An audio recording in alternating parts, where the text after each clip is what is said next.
Assalamualaikum warahmatullahi wabarakatuh. Welcome friends, welcome to the another episode of the Homely Cooking Course by the Homely Courses channel.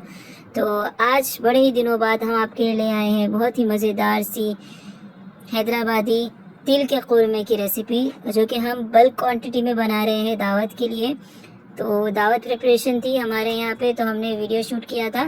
तो आप देख सकते हैं ये तकरीबन हमने 4 किलो गोश्त लिया है और इसमें हम इसको अच्छे से पहले हमने वॉश किया, फिर इसको मैरिनेट कर रहे हैं। सबसे पहले हमने नमक डाला, अपने टेस्ट के हिसाब से आप डालिए। उसके बाद अब हम इसमें डाल रहे हैं अदरक लहसुन का पेस्ट। तकरीबन हम इसमें डाल रहे हैं अदरक लहसुन का पेस्ट बड़े 4 चम्मच, और ये जो बड़ा चमचा है, जो सालन का चमचा होता है, उससे हमने डाला है, यानी कि 1 चम्मच होगा, तकरीबन 2 टेबल स्पून के बराबर। उसके बाद हम इसमें डाल रहे हैं लाल मिर्च। लाल मिर्च भी हमने तकरीबन 5 चम्मच डाली है, और ये 2 टाइप की हमने डाली है, एक जो थोड़ी सी रेड कलर की आती है वो, और एक नॉर्मल जो लाल मिर्च आती है वो हमने डाली है। और उसके बाद हम डाल रहे हैं इसमें हल्दी पाउडर। आप देख सकते हैं हल्दी पाउडर भी हमने इसमें डाला है, वो हमने हल्दी पाउडर 2 चमचे इसमें शामिल किए हैं। और हमने एक अंदाजे से इसमें सारे मसाले लगाए हैं, और जब हम गोश्त पक जाएगा तो टेस्ट करेंगे, उस हिसाब से जब हम सालन बघारेंगे, सालन का मसाला बनाएंगे, तब हम एक्स्ट्रा मसाले कितने लग सकते हैं उस हिसाब से हम एडजस्ट कर लेंगे। तो आप देख सकते हैं हमने पूरा गोश्त अच्छे से मैरिनेट कर दिया है।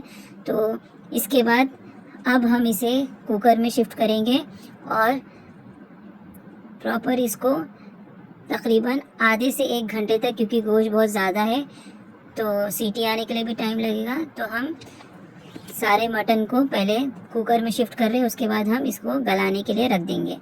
और अब हम स्टार्ट कर रहे हैं हमारे मसाले की प्रिपरेशन। तो हम क़ोरमा बना रहे हैं हैदराबादी स्टाइल में, तो इसमें जाता है मेन जो मसाले हैं, खोपरा और मूंगफली। इसके अलावा एक्स्ट्रा जो होता है काजू बादाम खसखस वगैरह भी जाती है। हम यहाँ तिल का बना रहे हैं, तो हम खोपरा डालेंगे, मूंगफली डालेंगे और तिल डाल रहे हैं। तो सबसे पहले हमने लिया था कच्चा खोपरा। आप सूखा खोपरा भी ले सकते हैं, कच्चे खोपरे का भी टेस्ट अलग आता है, इसलिए हमने यहाँ पे सबसे पहले लिया है यहाँ पे कच्चा खोपरा। और ये एक पूरा जो नारियल होता है, ये एक पूरा नारियल हमने लिया था, और थोड़ा सा ज़्यादा लग रहा था तो एक टुकड़ा हमने निकाल दिया। और उसके बाद यहाँ पर हमने ली है प्याज, छोटी छोटी साइज़ की प्याज है, तकरीबन 1 किलो के बराबर प्याज है। इसको भी हमने रफली काट लिया है, बहुत ज़्यादा पतला बहुत ज़्यादा मोटा भी ना काटिए, आप अपने हिसाब से काट सकते हैं, बाद में इसे हमको ग्राइंड ही करना है। तो आप देख सकते हैं सारी प्याज भी कट गई है। इसके बाद अब हम ले रहे हैं पीनट्स, जो हमें मूंगफली चाहिए। तो मूंगफली हमने ली है तकरीबन 1 से सवा कप के करीब हमने मूंगफली ली है। आप देख सकते हैं प्लेट में कितनी आ रही है। तो ये जो मूंगफली है इसको भी हमें लेना है, और इसको सबसे पहले हमें रोस्ट करना होता है, उसके बाद हम ग्राइंड करते हैं।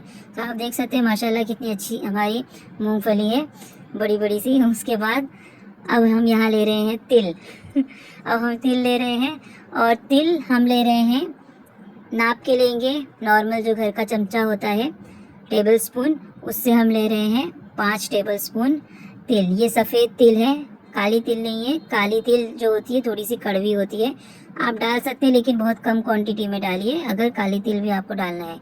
लेकिन जो सफ़ेद तिल होती है उसका बहुत अच्छा क्रीमी टेस्ट आता है। तो आप देख सकते हैं ये सारे मसाले की जो भी हमारे पास इंग्रेडिएंट्स थे, यही 4 इंग्रेडिएंट्स हैं जिनको हमें अच्छे से रोस्ट करना है, उसके बाद ग्राइंड करना है। सबसे पहले हमने शुरू किया है तिल डाल के, हमने ग्राइंड करना शुरू किया है, रोस्ट करना शुरू किया है। सबसे पहले तिल हमारी अच्छे से भून गई। उसके बाद अब हम भून रहे हैं मूंगफली। मूंगफली तिल एक साथ डाल के आपको नहीं भूनना है, क्योंकि तिल जल्दी रोस्ट हो जाती है, मूंगफली को टाइम लगता है। तो अलग से पहले मूंगफली को रोस्ट कीजिए, फिर तिल को अलग से रोस्ट कीजिए। तो आप देख सकते हैं मूंगफली अच्छे से रोस्ट अगर आप करेंगे तभी इसके छिलके अच्छे से निकलेंगे। तो अच्छे से आपको हिलाते हुए मूंगफली को रोस्ट करना है, और रोस्ट करने के बाद आपको इसके छिलके अलग करना है। छिलके कब अलग करेंगे? जब ये मूंगफली अच्छे से ठंडी हो जाए, उसी के बाद आपको इसके छिलके निकालना है, वरना गरम गरम जल्दी छिलके नहीं निकलते। उसके बाद यहाँ पर हम ले रहे हैं अपनी अनियन जो हमने काटी थी, और थोड़ा सा तेल डाल के इसको हमें भूनना है। इन शॉर्ट इसको कैरेमलाइज करना है, बहुत ज़्यादा भूनना नहीं है क्योंकि हमें इसको पीसना है। और कैरेमलाइज करने के बाद जब प्याज का एक फ्लेवर डेवलप हो जाता है तो सालन जो हमारा बनता है उसमें बहुत अच्छा टेस्ट आता है। तो वो आप देख सकते हैं प्याज हमारी भून रही है। उसके बाद हम प्याज भूनने हमने रख दिया था और यहीं पे हमने साइमल्टेनियसली अपना जो भी ग्राइंडिंग करना है वो भी शुरू हमने कर दिया है। कच्चा खोपरा इसको भूनना नहीं है तो हमने इसको पीसना शुरू कर दिया।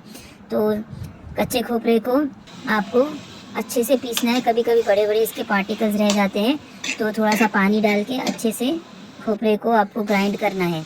आप देख सकते हैं हमारा गोश्त माशाल्लाह बहुत बेहतरीन लग रहा है और बहुत अच्छे से गल गया था और तकरीबन मसाले भी बहुत इसके अप्रोप्रिएट थे। उसके बाद आप देख सकते हैं हमारी प्याज जो है कैरेमलाइज हो गई है। तो प्याज को निकाल के आपको ठंडा होने देना है, गरम गरम नहीं पीसना है। आप देख सकते हैं नारियल हमारे ग्राइंड हो गए थे। अब हमने इसमें डाल दिया है तिल और ये हमारे जो पीनट्स है इसके हम छिलके निकाल रहे हैं। बहुत ज़्यादा क्वांटिटी में हाथ से निकालना मुश्किल होता है तो इस तरह से हमने क्या किए, पहले एक कपड़े में सारे पीनट्स को डाल के इस तरह से अगर आप थोड़ा सा ज़मीन पे इसको ऐसा मारेंगे तो आसानी से पूरे छिलके निकलते हैं और आप इस तरह से थोड़ा सा मसल देंगे तो पूरे छिलके आसानी से निकल जाते हैं। उसके बाद आप देख सकते हैं ये हमारी प्याज जो है ब्राउन हो गई है। तो वो ठंडी भी हो गई थी तो अब हमें इसे ग्राइंड करना है। और ये मूंगफली भी आप देख सकते हैं कितने अच्छे से सारे मूंगफली के छिलके निकल गए।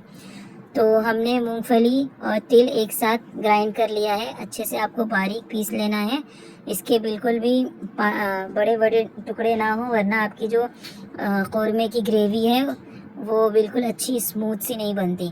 तो ये आपको इस बात का ख्याल रखना है और प्याज को भी अच्छा बारीक पीसना है। अब हम जा रहे हैं अपने सालन को बघारने के लिए। अपने कौरमे की सबसे इम्पॉर्टेंट स्टेप जो कि मसाला भूनना, तो ये है ऑयल। आप अपने टेस्ट के हिसाब से ऑयल लीजिए। आप कोई बहुत ज़्यादा तेल खाते हैं, कोई बहुत ही कम खाते हैं, तो आप अपने हिसाब से तेल को सबसे पहले एक बर्तन में डालिए। उसके बाद हमने इसमें ड्राई गरम मसाले डाले हैं, ज़ीरा, काली मिर्च, लौंग, तेज़पत्ता, बड़ी इलायची और कड़ी पत्ता और दालचीनी, ये सारे गरम मसाले डाल के हमने सालन के बघारने में इस्तेमाल किए हैं। उसके बाद हम इसमें डाल रहे हैं अदरक लहसुन का पेस्ट। अदरक लहसुन का पेस्ट जो आप देख सकते हैं चम्मच, जो बड़ा दाल का चम्मच होता है उससे हमने 1.5 चमचा लिया था। तकरीबन हो जाएगा 6 to 7 स्पून्स छोटे चम्मच से हो जाता है इस हिसाब से। उसके बाद हमने अदरक लहसुन में 1 चम्मच हल्दी और लाल मिर्च डाली थी अपने हिसाब से, क्योंकि हमें थोड़ा सा ऐसा लगा कि मसाला कम पड़ेगा तो उस हिसाब से हमने डाल दिया। उसके बाद हमने फ़ौरन जैसे ही हमने ड्राई मसाले हल्दी और मिर्ची डाली, फ़ौरन हमने अपना जो हमने कौरमे का मसाला पीसा था वो हमने डाल दिया, क्योंकि जो भी हम तेल में लाल मिर्च और हल्दी डालते हैं फ़ौरन जल जाती है, इसलिए हमें फ्लेम को बिल्कुल कम या फिर बंद ही कर देना है। उसके बाद तेल में डालना है। उसके बाद फिर हम डालेंगे अपने जो कौरमे का मसाला हमने पीसा था वो, और ये डालने के बाद बहुत बेहतरीन तरीके से इसको भूनना है, तभी इसका टेस्ट बहुत बेहतरीन आता है। इस मसाले को छोटी आंच पे आपको रख के ढक के रख देना है। उसके बाद थोड़ी थोड़ी वक्फे से आपको खोल के इसको हिलाते रहना है, क्योंकि ये बहुत हैवी मसाला है, बहुत जल्दी लग जाता है। तो इस तरह से आपको भूनना है। आप देख सकते हैं ये गोश्त है, हमने इसमें डाली है तकरीबन 1/4 किलो के आसपास दही। अच्छे से उसको विस्क करके हमने डाली है दही गोश्त के अंदर। गोश्त जब आप उबालते हैं उस वक्त भी डाल सकते हैं और बाद में भी डाल सकते हैं। और उसके बाद गोश्त में डालने के बाद दही हमने मसाले में गोश्त को पूरा डाल दिया था, आप देख सकते हैं। उसके बाद पानी भी आपको अपने हिसाब से रखना है, आपको जितना गाढ़ा कौरमा चाहिए उस हिसाब से। तो हमने पानी भी शामिल कर दिया है और अब हम इसमें नमक डाल रहे हैं और थोड़ा सा गरम मसाला पाउडर। तो अब सारी चीज़ें इसमें डल चुकी है और एक्स्ट्रा चीज़ें इस कौरमे में नहीं जाती। आप देख सकते हैं हमने मसाला भूनने के बाद गोश्त भी शामिल कर दिया कौरमे में, और इसमें कुछ हमने हरी मिर्च डाली है अपने टेस्ट के अकॉर्डिंग। आप ज़्यादा टेस्ट खाना पसंद करते तो डालिए, वरना स्किप भी कर सकते हैं। और ये हमने कौरमे को तकरीबन आधे घंटे के लिए या 20 मिनट के लिए, अगर आँच ज़्यादा तेज़ है आपकी तो आप 15 मिनट 20 मिनट भी पका सकते हैं। हमने अच्छे से इसको गोश्त के साथ पकने छोड़ दिया था। आप देख सकते हैं सारा तेल सेपरेट होके ऊपर आ गया है कौरमे के। बहुत बेहतरीन माशाल्लाह से टेस्टी हमारा कौरमा नज़र आ रहा है। और हमने कोतमीर जो तोड़ के रखी थी, अब हम ऊपर से अपने कौरमे के डालेंगे। माशाल्लाह से बड़ा बेहतरीन हमारा कौरमा नज़र आ रहा है।